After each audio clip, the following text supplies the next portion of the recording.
Universities and schools are closing their doors as further COVID-19 cases emerge. Live to Patrick Murrell in Melbourne. Pat, the State Control Centre has been set up to deal with the threat as another school shuts after a confirmed diagnosis of a staff member there.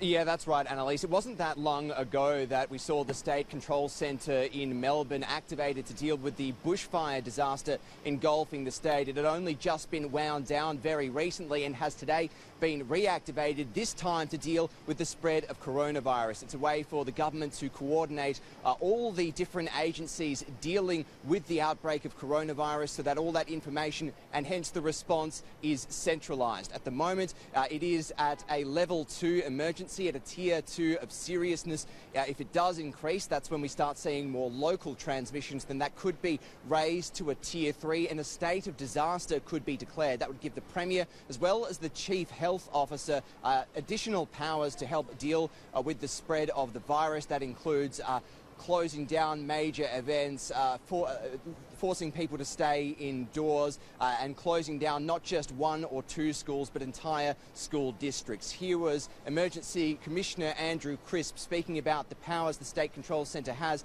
just earlier. We will have a lot more people behind us now in relation to ensuring that we are actually coordinated. It's critical that we get the information, the intelligence, so we have the situational awareness with regards to what's happening across the state. That will enable us to make good decisions. It's been the mantra of mine that good information will lead to good decision making, and that's why we're standing up the State Control Centre to tier 2 as we work through this.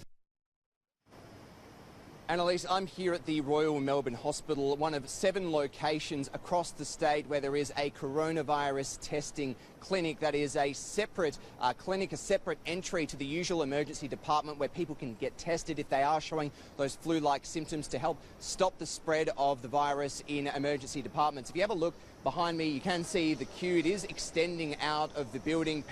Most people in the line are wearing face masks, potentially to stop themselves contracting the virus, potentially to stop spreading to other people. We have seen an unprecedented surge in the demand for these clinics. Lines yesterday and indeed this morning stretched around the corner in some buildings. More than 1,000 people across the state were tested yesterday, and that number is expected to increase as the number of coronavirus cases in Victoria increases as well. The state government says it will increase the number of clinics available in the state as the demand rises. It will also look at opening separate GP clinics specifically for coronavirus and is looking into teleconferencing for patients as well as drive-through clinics like in South Korea and more recently here in Australia like in Adelaide, which we saw opened yesterday. Additional staff have also been put on the Victorian coronavirus hotline. That was inundated with 14,000 calls over the past few weeks and actually went down yesterday because of the demand.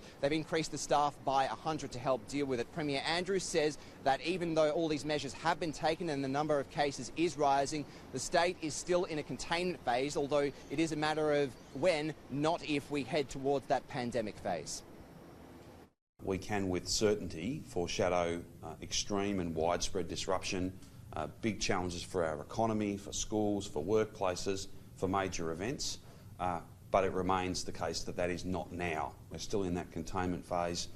Testing continues, containment continues, but it is, as I said yesterday, not a matter of if, but a matter of when we move from that phase to a pandemic with all of those very, very disruptive actions and interventions that we will need to take.